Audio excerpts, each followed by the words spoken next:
Bonjour à tous. Si vous êtes ici, probablement vous êtes en train d'apprendre une langue.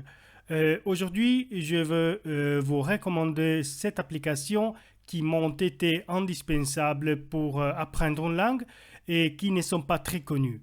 J'ai choisi des applications qui conviennent à des différentes langues et qui sont totalement ou presque gratuites. Une dernière chose, cette liste n'est pas un classement. Chaque application que je vais vous présenter se concentre sur une compétence d'apprentissage différente. Lire, parler, écrire, etc. Aucune de ces applications n'est pas conçue pour être utilisée seule. Cela dit, commençons.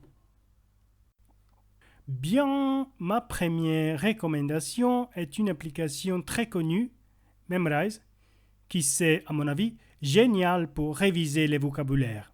Une chose qu'un peu de gens ne savent pas, c'est qu'à travers de la webpage, on peut accéder à beaucoup de contenus créés par les utilisateurs qui ne sont pas accessibles depuis l'application. Mais une fois qu'un cours a été ajouté à notre liste, il peut bien être utilisé dans l'application aussi. Memrise est une application de répétition espacée des listes. Autrement dit, il vous montre un mot et vous devez deviner les correspondants soit parmi plusieurs alternatives, soit en l'écrivant manuellement. Et en fonction de vos erreurs, il vous présentera la question plus ou moins avant dans le temps.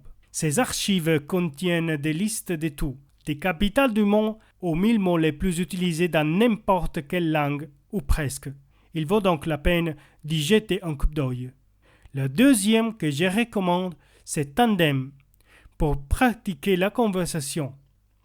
Elle vous permet de trouver des natifs avec lesquels démarrer une conversation écrite, envoyer des messages audio ou faire un appel vidéo. Du moment qu'il s'agit d'une application de chat, conçue pour la pratique des langues, elle offre des fonctionnalités spéciales telles que la possibilité de corriger et commenter les messages de l'autre partie ou de traduire automatiquement les messages reçus. Cette dernière fonction est toutefois limitée dans la version gratuite. Cependant, elle n'est pas essentielle pour bien utiliser l'app. Le troisième élément de cette liste est Readlang.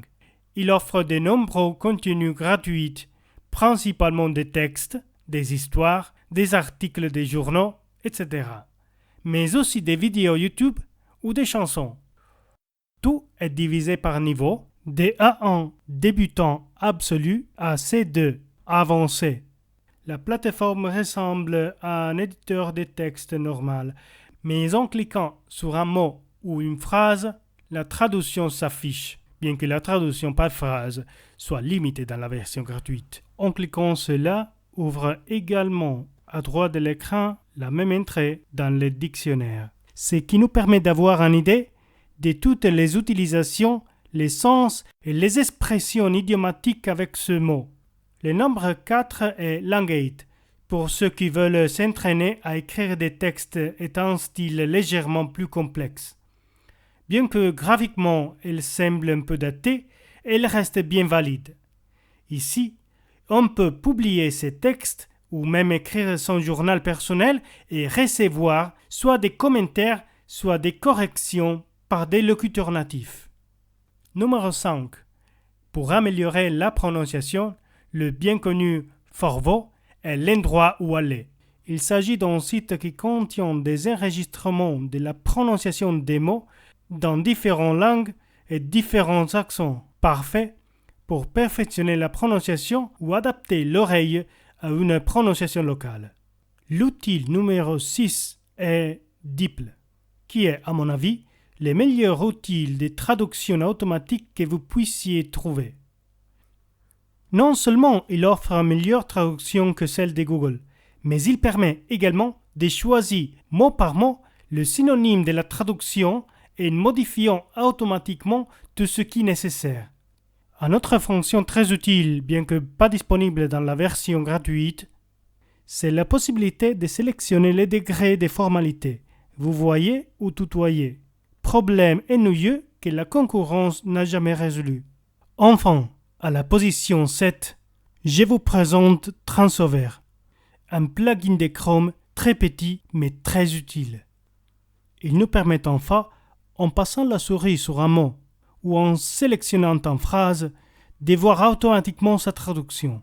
Très utile lorsqu'on lit un texte et qu'on ne veut pas changer de fenêtre ou qu'on ne veut pas perdre de temps à chercher les mots dans le vocabulaire. Sûrement, l'une des applications que j'utilise le plus souvent. Et c'est aussi la raison pour laquelle j'ai décidé de l'ajouter à la fin de cette liste. Très bien tout le monde, c'était ma vidéo. Commentez et aimez si la vidéo vous a plu. Et si vous voulez que j'en fasse un autre avec cette autre astuce pour apprendre la langue que j'ai déjà dans la tête, c'était tout pour aujourd'hui. À la prochaine fois.